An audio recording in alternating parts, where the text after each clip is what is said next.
Hello and welcome to What You Don't Know About Futures Wheels. I'm Rom Gayoso from Futures Television, Radio Futures, and Chief Editor at IMCI Magazine. This series is a response to your feedback. In essence, you will find a series of tutorials or videos designed to explain one specific technique and show you how it can be used in the real world. Today, we're exploring futures wheels. What are they and how can you use them? So let's get started. Alrighty, this is the overview of this video.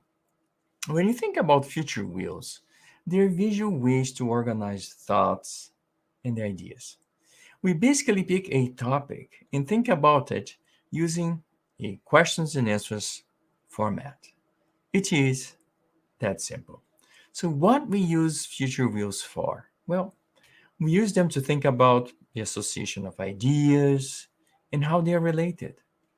One way to think about futures wheels is to describe them as tools to help us uncover risks and opportunities in the marketplace. Future wheels are used to help us evaluate competing ideas, consider alternatives, and in the process, we work to minimize surprises. If we do a good job at imagining alternative futures, then it is less likely we will be truly surprised. When we think about a set of competing alternatives, we are forced to evaluate which potential outcome is best, so we can direct our efforts one way or another. When we pick a path and make consistent decisions on how to get there, in reality, we're conducting a strategic planning exercise. And that is key if we want to ensure the long run survival of any entity. Alrighty. In this video, we will use a four-step process to create a simple futures wheel. Once you see the process at work, you'll be able to easily recreate it and thus come up with your own futures wheel. The first step is to select the key idea. It could be a trend or an event. In other words, we need to disclose what is the main point of the analysis. Once we decide on the main idea, then we can start to explore it in greater details. Okay, by the way, we could do this analysis using a piece of paper and a pencil.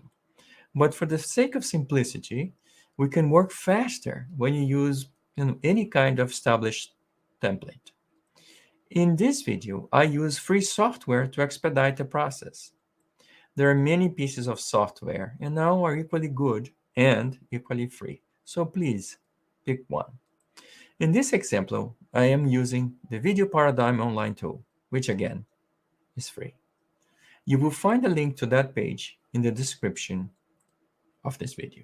Okay, now that we selected one piece of software, let's look at the center of the wheel and place the main idea, trend, or event. Notice there is a key idea at the center, surrounded by three different yet connected circles. One green, one yellow, and another one red. Once we place the main idea in the center, then we need to move to the green circle. There are a few ways to do this. We can think of consequences of the original idea. If an apple falls from the tree, it could hit the floor and roll around. It could get smashed on the ground, or someone might have caught the apple before it hit the ground. Well, you get the idea.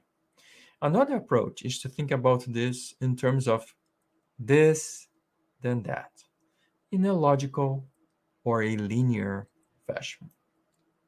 So let's look at a concrete example. In this example, the central idea we are exploring is a trend called car electrification. That means a trend for people to buy more hybrid, or in this case, electric vehicles, as opposed to gas powered ones. In this step, we're just looking at the key idea and posing questions, then making notes of what we find. Let's look at this example in greater details. If we use the if this then that process, we can pose a few questions. On the first path, we just ask, well, if there is a car, how will it be fueled? Or, in our case, how will it be charged? One potential way is to think people will opt to charge their cars overnight at home while they sleep. Well, for that, we would need a garage, an electric plug, and some equipment, perhaps a special high powered outlet, one capable of handling charging the car's battery. Another path would lead to charging the car elsewhere. If you drive around, you will notice some strip malls and movie theaters already have charging stations. So while you sit through a movie, the car is charging. In this case, charging is in a public space, and it is the strip mall's problem to have the equipment. If you think of a different path, what would then happen to the gas station if we're not buying gas? At this point, we need to ask, is this a risk or an opportunity? Well, it depends on the perspective, right? If you're in the business of selling gas, having more electric cars is not a very good trend. On the other hand, if you're looking at this trend as someone else, this is clearly a good opportunity. So let's look at this opportunity in details. All righty. So we need to ask how fast or how slow is this transition from gas to electric powered vehicle going? See those arrows? Well, how fast or how slow are they moving and in which direction? One way to think about this is to ask what would happen with the car electrification trend if other events take place, say a war in the Middle East. Well, that would cause prices of gas to increase. So gas powered cars would be less attractive. And the car electrification trend would accelerate. Well, you get the idea. Let's talk about the last step of the analysis. The last step is to look at the various options and issue a recommendation. For that, we need to be clear about the perspective we use. If you continue to use this example, and if you look at this increase in the car electrification trend, and if you represent a pension fund that invested in buying gas stations all over the country, now that fewer people will be buying gasoline, what will happen to the value of the gas stations? Alternatively, if you're looking at this from the perspective of someone looking for an opportunity, you could approach the pension fund with alternative uses for the gas stations. Again, you get the idea. All righty, as you can see, we can think of any idea, trend, or situation using the futures wheel method. I hope you learned something new about future wheels and you'll be sharing something about your own future wheels in the future. Please don't forget to like the video and subscribe to the channel. If you have a comment or suggestion, feel free to drop me a note.